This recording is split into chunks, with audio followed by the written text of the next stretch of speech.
Hello, everybody. This is William Bloom. I'm in Glastonbury, where I live, and this is another session hosted by Watkins Wisdom Academy. So, huge thanks to Watkins for organising this, and to Eden especially. He and I have been working like little maniacs in the background for the last 15 minutes because we're going out live on both YouTube and Facebook, and it's been an interesting technological challenge and probably very, very good for my soul to encounter in this lifetime, which segues me into the topic of this evening's presentation and webinar, which is reincarnation, past lives. What's it all about? So, just slowing down for a minute. First of all, I want to say that this is actually a serious subject, and occasionally it kind of gets hijacked by kind of superficial, I wonder what I was like in a past life, or what was my past life like, I wonder how that informs who I am now, because I'm special or not so special, or there was some kind of trauma. And that's one entrance, one gateway into looking at past lives, and in terms of psychotherapy, it can be very useful sometimes. But there's something deeper and wider and really interesting about the whole topic. And you need to remember that the whole notion of reincarnation is not a lightweight, flaky subject. It's deep in Buddhism. It's part of the Dalai Lama's worldview. It's deep in Hinduism. It's deep in nearly all shamanic traditions. It's deep in the esoteric traditions of Christianity, of Judaism in Kabbalah, and in Islam in Sufism. There's all this notion that the soul is on a journey and your personality is a temporary vehicle or temple for the soul as it journeys. And you either have to say, well, it's coincidence that all these deep and wonderful traditions have spoken about reincarnation and the journey of the soul. It's a mass hallucination. It's a story, a rationalization that takes people out of fear about death, fear about the unknown. So you have to have a story, but it's a continuous story. And for me, it's a very real one. I had my first spontaneous memory of a past life when I was in my early 20s and part of quite a tough motorbike gang, and suddenly sitting very quietly somewhere, I had a memory of myself as a young woman, as a nun actually, and I was wondering why I was about to marry Christ. Why was I becoming a nun? And it was very interesting for me in my dirty jeans and leather jacket to have this thing happening in my psyche. And so from my early 20s, I've been deeply interested in the subject, and I've been reading all around it. I don't know whether you can see next to the statue, my little wooden carved piece here, I've got a whole load of books: the Egyptian Book of the Dead, the Bhagavad Gita, Volume 3 of Blavatsky's Secret Doctrine, and beneath that, a Treatise on Cosmic Fire by Alice Bailey. These are deep, big books, all of which talk about and interpret what the soul's journey is and what reincarnation is all about. What I'm going to try and attempt to do, and it's ambitious of me, let's see if I can achieve it. What I'm going to try and do is give you the cosmic picture of what reincarnation is about. What is it that's reincarnating? Why is it happening in the first place? So let's just start with the beginning of our cosmos. As much as we know that there was some kind of event, call it the Big Bang, some kind of breath, some kind of emergence of a reality which became manifested as our cosmos. Billions of stars, galaxies, our planet, and there's a harmonic inside the cosmos, the stars, the galaxies, our planet, which is very beautiful, has proportion because everything is very beautifully spaced and patterned, and has intelligence. And if you look at Gaia, our beautiful planet, you can see beauty, proportion, intelligence in the way things grow and become, and how animals are, and how plants are, and how minerals and rocks are. And there's a very beautiful cosmos there. Now, here's the thing. One breath, we have the cosmos as we know it. Now, everything in the universe pulses and cycles. So at the very heart of reincarnation is the idea that into this beautiful, proportionate, intelligent universe, there was another pulse, another breath, another bang, so to speak, another big bang. And this other expression, this other emergence, carried a wave of energy, consciousness, manifestation, call it what you will. I don't really have the right words for it. I wish I did. And its resonance, harmonic, was slightly different from the beauty, proportionality, and intelligence of this physical manifest universe of galaxies, stars, planet Earth, minerals, vegetables, plants, animals, humans. There was something different about this other vibe. The other vibe, the other harmonic, the other note is one which is often called a note of love. Love, wisdom because there's a wisdom in it. It's not a sentimental love. It's not a cloying love. It's not an attaching love. It's a certain resonance, and people in their hearts know what I'm talking about. So there we have this already beautiful Gaia, planet Gaia, intelligent, proportional, harmonious, has harmonies in it, has beauty, and has little animals in it, apes. And then there's this other harmonic coming in. This other harmonic is one of love. Now, this other harmonic, just as the manifest universe, stars, galaxies, planet Earth, plants, there are millions of different plants and people and animals and stars. So in the same way, the wave of love also dissipated, refracted into many little sparks or flames. And it seems, because this is how we experience it as humans, it seems that this wave of love wants to land in planet Earth. And the way this wave of love lands into planet Earth is it refracts, it differentiates, like light going through a prism and becoming different colors.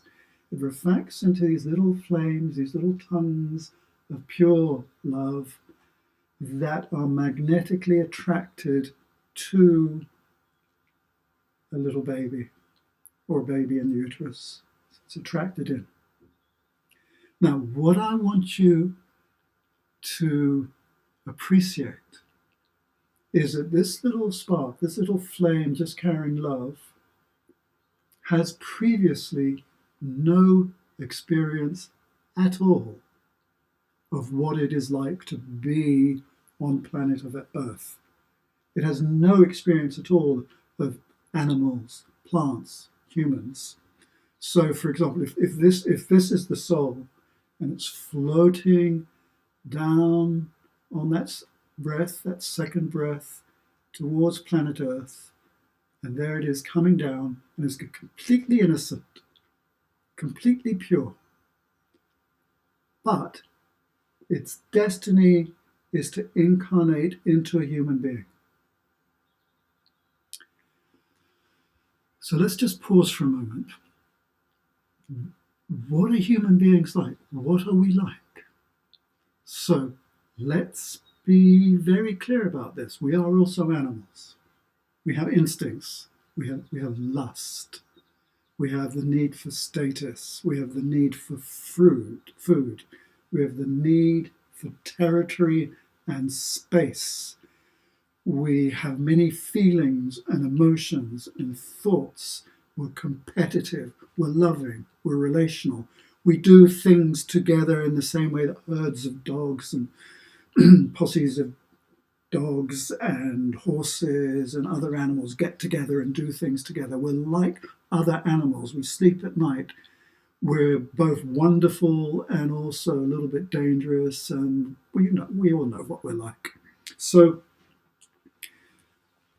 I'm going to play around a bit here. So look, here is a human being, right? This is a human being full of, this is one of our toys from long ago who's very, very happy to be part of this extremely serious, esoteric and mystical video. Lust, power, status, biology, food, all that kind of stuff, right? And here's the souls coming in, first incarnation. It can't get close. It's a pure love vibe. So it will just hover on the edge of this animal because it's got no familiarity with the human experience. But it is pure love. It's got a sweet vibe. So that animal lives for 30, 40, 50, 60, 70, 80 years, dies. The little soul goes back into its cloud of souls, but it carries a vibrational memory of what it was like to be associated with that human. And when it comes back to incarnate again, it has already the beginnings of a resonance, a harmonic to do with that past life. And that resonance and harmonic will tend to put it into harmony with another human family that has resonances that are in some way or another familiar or resonant and congruent with it. And so it begins its journey. At the end of that long journey, the incarnating soul has become very accustomed to being human, and it knows how to land in us, and at the same time its experience of meeting the human beings it incarnates into has created a kind of friction which has woken it up. So its natural love vibration is also now blended with a new consciousness that's awake. And the story goes, and this is the mythology that is deep in all the spiritual traditions that talk about reincarnation, the story goes that when this journeying soul has so fully experienced what it's like to be a human, it can fully land in a human, be 100% present in a human vehicle, and also conscious. So here's the first insight for you, for me. You know when you are being your soul in incarnation, because when you are your soul in incarnation, you will have a sense of love, and you'll also be conscious and witnessing and watchful. So when you're watchful, witnessing, and loving, that's you and your soul marrying. It's what in the esoteric Christian tradition is called the mystical marriage. The soul and the person marry and integrate. and become as one. And when you or I have achieved a state that we are 100% of the time loving in every cell of our body and conscious all the time, conscious and loving, that's it. We no longer have to do the journey of reincarnation. We're liberated from the wheel of reincarnation. It's a very beautiful story, and a lot of us find that that makes sense of our lives and how we experience it. So what is karma? Karma is, at one level, yes, what you do puts out a vibration, and therefore that attracts to you whatever it is you put out, so things come back to you. But in terms of the journey of the soul knows that it needs to fully incarnate and become the 100% Christ within, the Buddha within, the goddess within, needs to fully express. So as it goes through its lives, if, for example, it has a life where there's some violence in the human being, that person dies, the soul goes back to the cloud, but it's carrying a resonance of that violence from the previous life. And before it can fulfill its mission, it needs to clean up that violence, because it's a vibe inside its aura. So somehow or another, in some way or another, that resonance of violence from previous lives needs to be re-experienced and absorbed and cleaned up. So the progress of karma is always to do with the soul on its own journey, clearing up the debris that it's picked up along the way.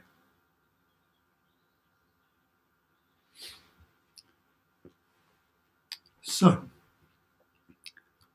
in one of the ancient mystery traditions that expresses through some of the rituals of Freemasonry, the soul is represented as a candidate who is slain, killed, rendered unconscious by ruffians. And the ruffians represent the basic nature of human beings, our animal nature. In mythologies about the slain sun deity, the sun deity that sacrifices itself for the earth, the sun deity is often scattered into 1,000 pieces and those 1,000 pieces need to be brought back together before the sun deity is whole again. And those 1,000 pieces represent the many lives. So what it does for us as journeyers and travelers on the spiritual path, it allows us, this whole paradigm of past lives, allows us to have a sense of a couple of things. One is, people keep saying, what's my purpose in life? What am I supposed to be doing? Well, in general, our purpose, all of us, our purpose is to become 100% love, 100% conscious.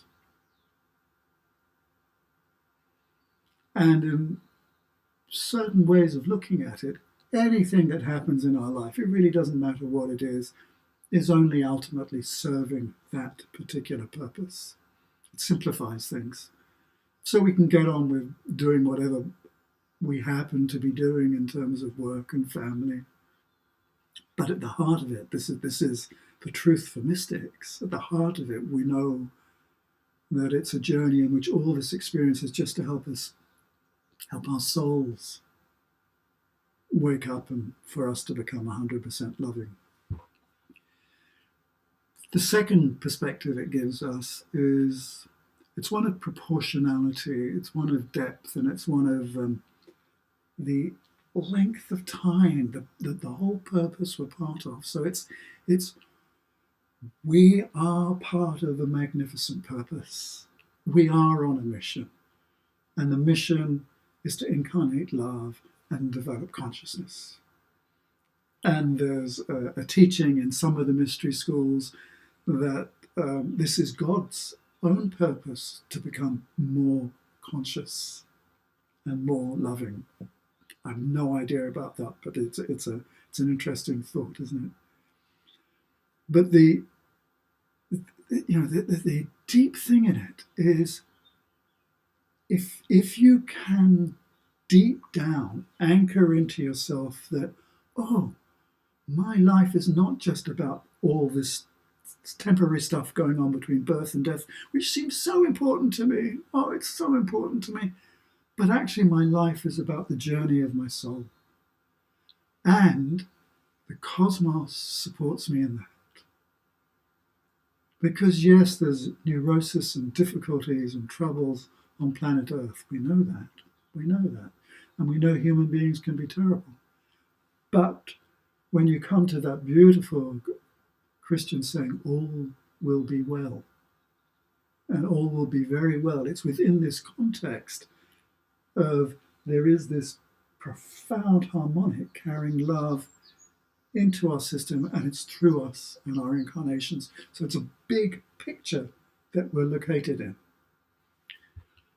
And any time that we're experiencing anxiety, pain, trouble, difficulties, emotional turbulence, all that stuff, there's the opportunity to just pause and go, okay, I am now cleaning up my own stuff. I want to say something before I open it up and look to see what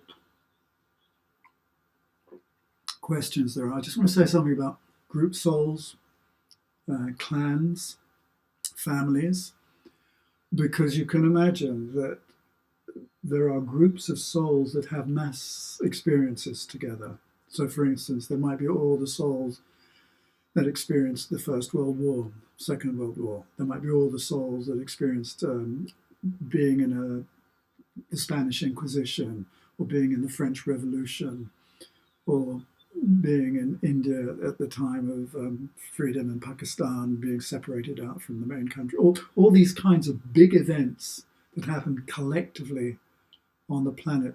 There will be groups of souls that experience them.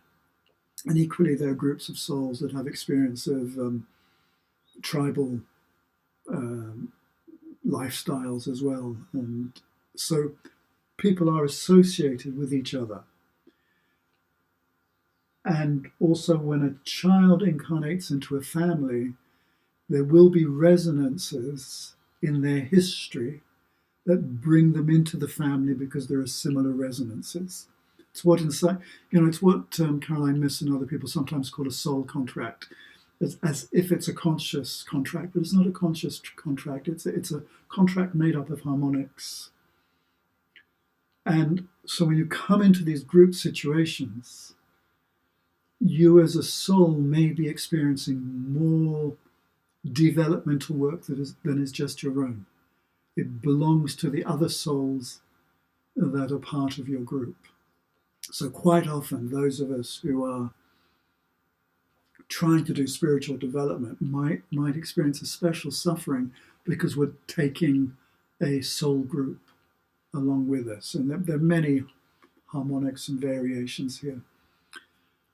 And the very last thing I want to say before I open it up is remember, there are 8 billion odd people on this planet at the moment. And that means that there are tens of thousands of souls incarnating every day and dying every day. So there are this enormous, have you ever seen a murmuration of starlings? When great flocks of birds move together in great sweeps, almost like the blobs of oil in a lava lamp floating around. That's a horrible metaphor, but it will have to do. So there are groups of souls that come in together, and the harmonics, so your individual harmonic is mixed with the harmonics of the flock. And yeah, so there you go. That's me attempting to put into 20 minutes all the stuff that's deep in, if I were to, there are no easy books to read that describe the history of the development of the soul. They're all complex or overlaid with metaphors and symbols. So what I've tried to do in this brief presentation is take you to the very heart of what's there, the heart being that you need to understand there are two breaths, two big bangs, not just one. First big bang, harmony, beauty, proportion, intelligence. Second breath, love, love wisdom. Love wisdom seeks to meet harmony, intelligence, and beauty and integrate and move on. Okay, so Eitan of Watkins Academy is going to chair the questions and inquiries that are going to come in. So I can see the first one coming in. Let's see if I can say anything useful. Alex Klakaris writes, how about unfinished business in core relationships, families, etc.? Unfinished business from the incarnating soul's perspective will be felt as a form of friction. And you as an individual, when you're experiencing unfinished business, whatever it is, would experience it as discomfort. Some kind of discomfort, some kind of emotional distress, some kind of psychological distress. And our job, when we have that form of unfinished business, is to somehow or other do the healing and closure and integration that's required. And that's a whole other subject, but ultimately that will be about consciousness and love and getting things moving again. And to achieve that, you may need to set boundaries, you may need to say things, move things. I don't know. This is to do now with relationships. And relationships are probably the workshop for us to become conscious. Relationships, marriage, families, close working relationships. That's when all the old stuff arises. And the job is always to notice the feelings and move on. Integrate them, move on after you've integrated them. And here's a word of loving reassurance. There's a wonderful piece of counsel that I absolutely love. It comes from Djwhal Khul, the master teacher Djwhal Khul, who wrote the Alice Bailey books. So at one point he says, look, hey guys, those of you who are on the path of spiritual development, hear this. The very last psychological, emotional thing you will have to deal with before you find freedom, that's before the soul finally integrates completely, the very last thing you're going to have to deal with is irritability. Because you're opening up, you're sensitive, you're aware, you're conscious, so you'll feel everything more acutely. So irritability will be with us till the very last incarnation and liberation. Fran Groves asks, is there any plan or purpose to the journey of the soul? Well, yes, so at one level, there's always the plan and purpose, and the purpose is to become more conscious and wise and loving, compassionate, present. That's at one level. The second level is the stuff that's on your plate in your face is nearly always a signal to what you need to work on now. And your soul is saying, hey guys, work on this. This is the immediate piece of work you need to do. And I don't want to sound casual about that, because sometimes there's a lot of suffering in humanity. We are a very sensitive and raw species. So the process can be very difficult for us, which is why liberated, ascended beings, those who have completed the path of incarnation, are sometimes called adepts of compassion, because it can be so painful for us that the only place to go is the heart has to open fully into compassion. So you won't find any mature, advanced spiritual teacher, colleague, companion, friend who's not aware of the deep need for compassion, because the soul's journey and how it meets the animal, the creature, there's a lot of stuff going on in that marriage between the two that can be very painful. Jane Cooksey asks, how come there are more people alive on the planet now than all those that ever have been before? What? So that's basically, how many souls are there waiting to incarnate? I read, and I kind of take it as a possible figure, that there are 90 billion souls ready to incarnate. Where does that figure come from? I've no idea, but we've got 9 billion in at the moment, 9 billion at the moment, and there are many more seeking their opportunity to come in and do the job. So that's one of those wonderful questions. I'm not a mystical statistician, so I can't answer you accurately. I wish I could. Or do I? Here's another question, also from Jane. Are my crying German friends suffering intergenerational karma from World War II? I think that's a lovely, deep, and awful, poignant question, isn't it?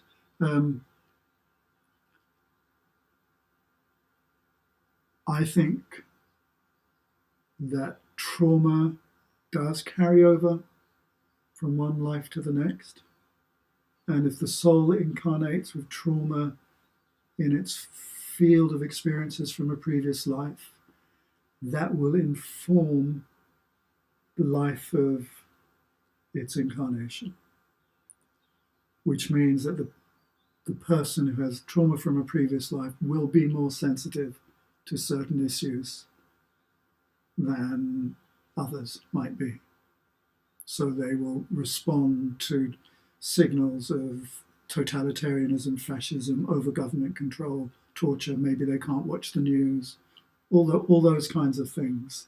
You can see that there's intergenerational trauma that's carried by souls. In the work that I've done, we quite often meet also people wounded by their experience of the concentration camps, as both perpetrators, guards, and as victims, Jewish, Gypsy, gay victims. On both sides, there's deep trauma from the killing fields.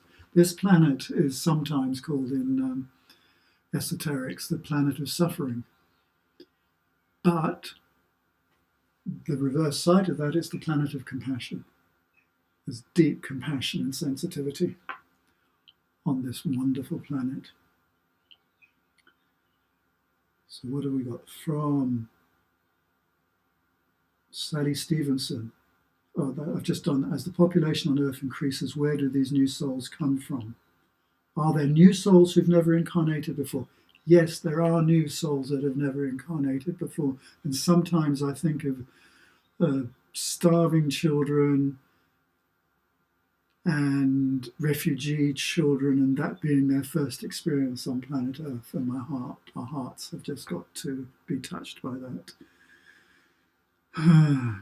And then the question from Penny Wiseman continues, as time doesn't seem to exist as we know it in the realms of consciousness, can you say something about incarnating both in the future and in the past? That's a lovely mind-blowing question, isn't it? As time doesn't exist in higher dimensions, can we incarnate this? A friend of mine once did some research with psychic monks in the Himalayas, and one of the questions she asked, this was Serena Roney Dougal, one of the questions she asked was, she asked the monks, the nuns who were doing this psychic work, do we transcend time? Do souls transcend time? Yes, they said. And then she asked, well, how come we then experience time incarnationally, including the Dalai Lama, all that stuff? And at which point their eyes kind of spun around in their heads. I think you need to realize in different dimensions, different dynamics are at work. And in the dimension of that we live in, that includes space and time, souls are on a linear journey that goes from the past into the future. And you'd need to be an over soul to transcend all that completely. And that is a very short answer to a very deep question, which I'm not sure I have the love, wisdom, or intelligence to answer properly. But I tried. I think it might be easier to do it in silence and meditation. From Pantheon of Eternam. What a great name. The soul, in many religious and philosophical traditions, has been described as the only eternal part of a being and gives life to the body which is mortal. Yes, amen to that. Does that not fit exactly with what we've been talking about? And then it goes on, she goes, a he, pantheon, male, female. They go on to say, in the beginning of a reincarnation, the soul is created as a connection point between the physical and astral body. And when the body dies, the soul disconnects from the physical body and goes back to the astral.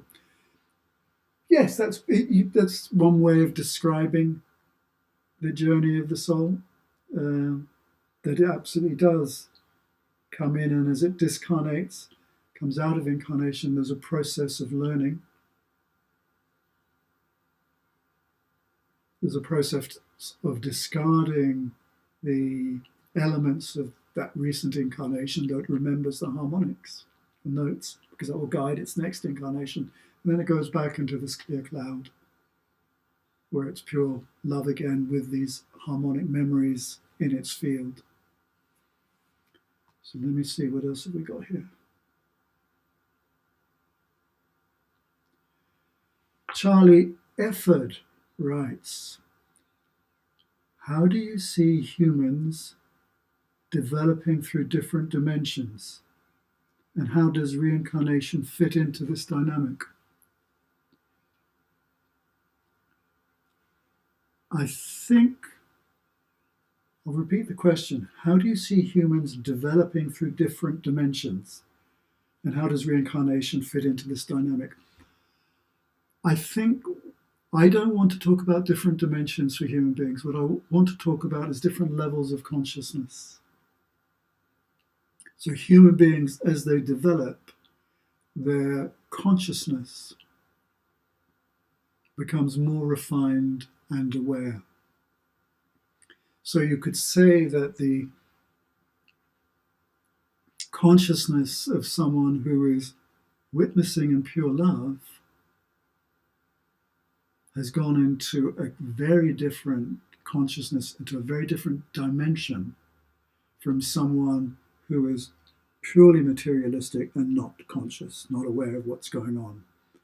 And I think one of the things that meditators and people on the path really understand, and you may think I have overused the word love, but I'm very careful about using the word love actually because it is a vibration. It carries a certain note, and there's a certain point in terms of everybody's spiritual development that unless they yield and surrender to love, their consciousness will not expand, because their soul, our souls by their very nature, are of that other vibration, which we call love. You might want to call it something else, call it the X factor.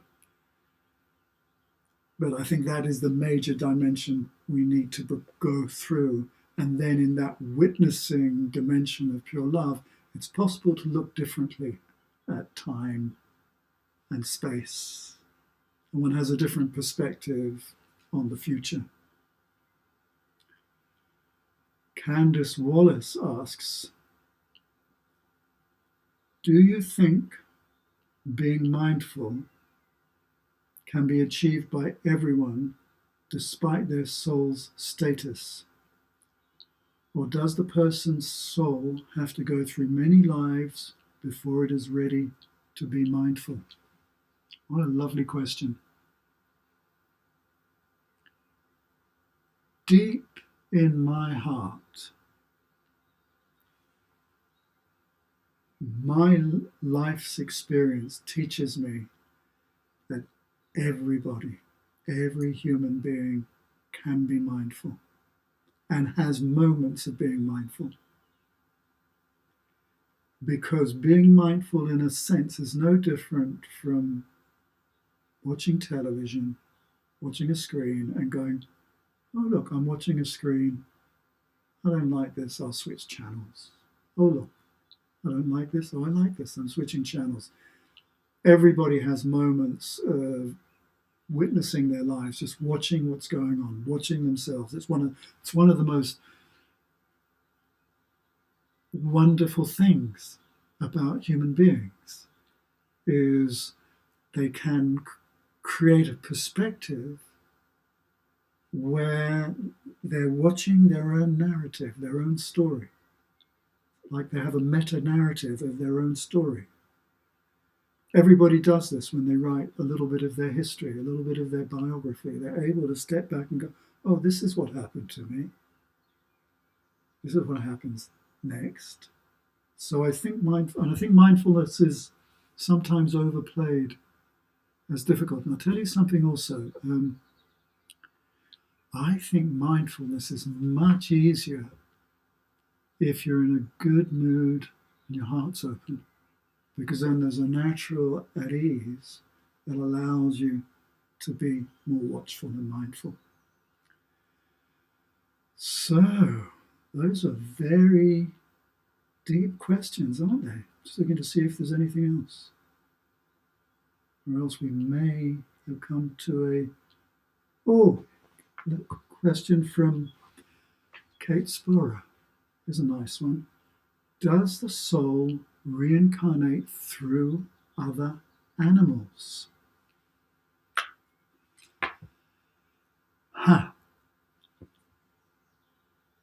I, in general, do not think so and have not experienced it as such. But I have met people I've gone, oh, I wouldn't mind you reincarnating as my dog because I like them so much. And I didn't mean that in a rude way at all. I love dogs. It's just, it would be fun if you were a dog in my life. And there's a very interesting teaching that actually says animals, you can tell when an animal is ready to incarnate as a human being. Bless them, they might want to avoid it, but there's a journey here. There's a very beautiful teaching that says animals reincarnate as human beings when they've learnt to be devotional. So horses, dogs, elephants, some birds even, all animals, that when they've become devotional to a person, the fire is woken up in them, their soul is ready to individuate into human incarnation. I haven't spent a lot of time looking at this, but it's always seemed true. Okay, I think this is going to be the last question because It's been going quite a while now. Maybe you can go for 15 minutes more. Caliandris asks, people who have past life regressions often receive resolution of problems from past lives. Why is past life regression effective? If karma meant they needed that experience, why does regression cure? So how come someone with a piece of karma, that's the soul carrying a piece of memory that needs to be integrated, how come regression? So regression is when people are put into a semi-trance state, semi-hypnotic state, and are guided to experience who they were in past lives. And what will happen in those situations sometimes is that they will experience it but not act it out. They will have the experience of it. So in psychoenergetic language, they will have a cathartic experience. The experience of it, it's not just a memory, it's an actual experience of it. Cathartes releases it so it can be integrated. What's damaging is when the memory is repressed and sat there in the background, bubbling in the background, affecting you. But the moment you experience it and allow it to release, there's a liberation from it. And that's what happens in good past life regression. I hope that helps answer your question. Candace Wallace asks, is the sadness or anxiety felt at a place which has known terrible events the soul responding to some residual energy? So if you go to what was a battlefield or something, you can feel the vibes. I actually think the vibrations from a battlefield, the vibrations in Auschwitz, the vibrations from an unhappy house are actually felt by the animal, the human being, not by the soul. Because an animal can sense them as well, and the adrenaline will be aroused. But the soul will notice that experience and carry it in their memory bank for the future. So the first impression of what's going on energetically is for the human being. It comes through your energy field, touches your endocrinal nervous system, and you begin to feel it. There's a whole lot of stuff about that in the psychic protection webinar I've done for Watkins Academy. It's an interesting question. Is the past trying to help us understand our lives, Amy Daly? Is the past trying to help us understand our lives? What an interesting philosophical question. I tell you, all I know is that we each carry in our energy field and in our soul's memory the stuff of our past. It's there. It may be redeemed and healed, but it's not forgotten. It's there, and as such, it's always part of our experience, and therefore always part of teaching us. So I'm not sure it's propelling us. It might propel us if there's a discomfort to it. You know, and there's another lovely thought in this context, which is when you want something and desire something, it's often a memory of things that have given you pleasure in the past. A desire is the memory of things that have given you pleasure in the past. So if you see a house that you want or a certain landscape you want, you can go, oh, why does it give me pleasure? I have a memory of it giving me pleasure. It's an interesting thought, that.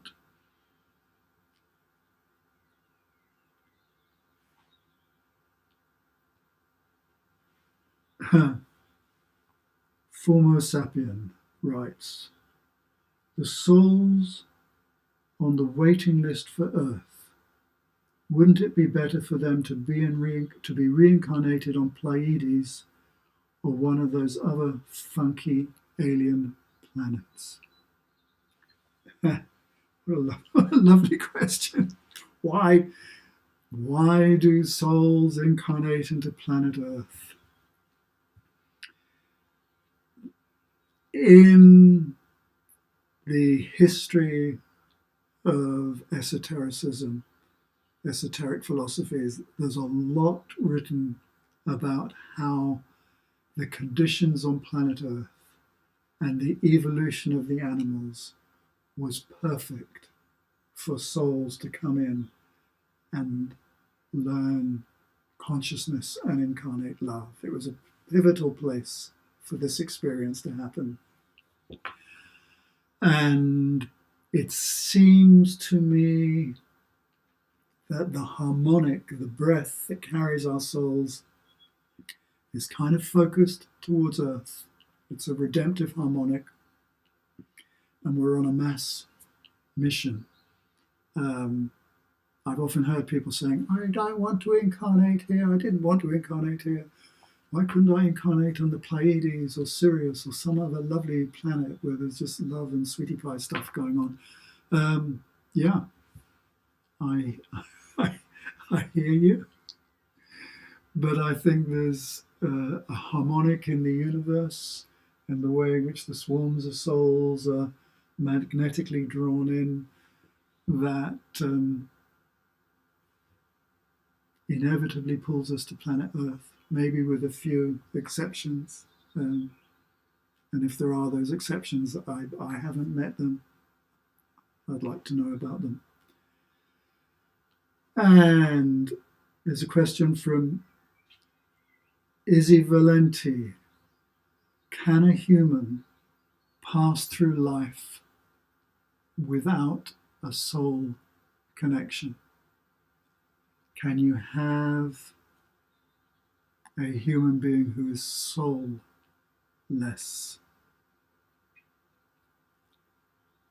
I don't think it works that way. I can imagine it happening. I spent a decade working with people with severe disabilities and was looking to see whether that might be the case, and I couldn't see it because there was a definite sense of a soul learning deep things through being with a person with disabilities. So no, I don't see it, because I think there's something about the harmonic of a fetus becoming a baby that sends out a note, a frequency that attracts in a soul. So that's a really interesting question, Izzy.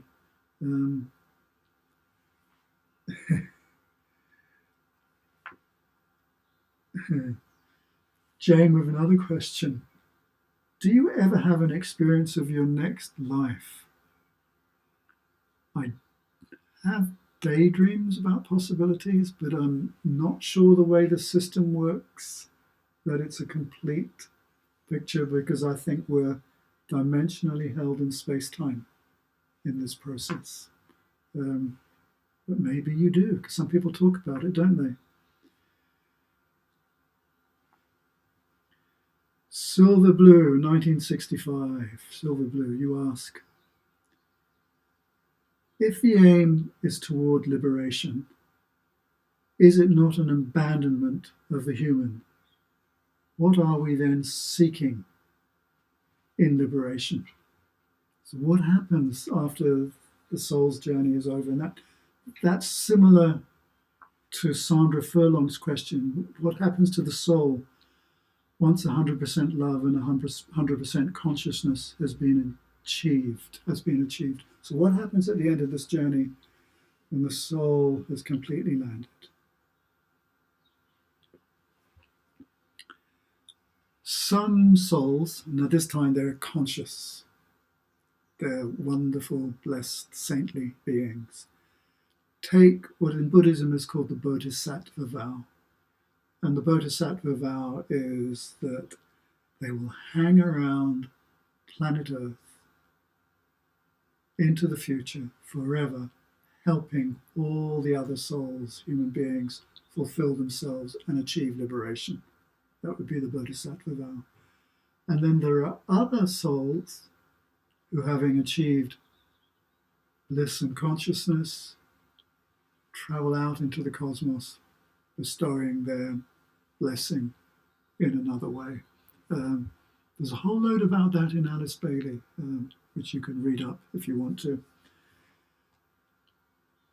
And Let me see, what have we got here?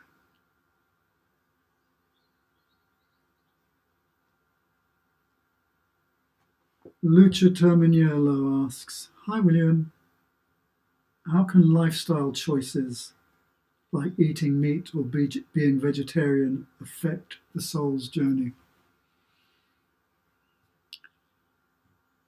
How can lifestyle choices affect the soul's journey? Well, as the soul seeks to incarnate, it's looking for a temple and a vehicle that will receive it beautifully.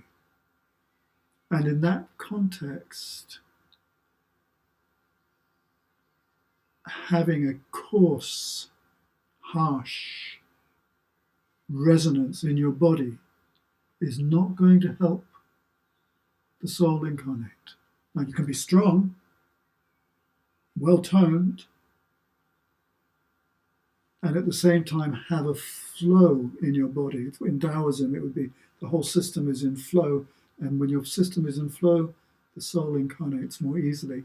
And in that context, it has always been good for people doing personal spiritual development to clean up their diet and clean up their lifestyle, go veggie vegan for a while, purify in order to allow the soul to incarnate more easily.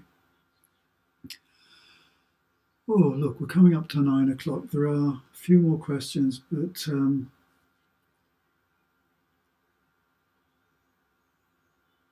me just see. Here's the last one, and it's this is the last question. It's going to be the last question. We're coming up to the end of the session. From Romina Mellis.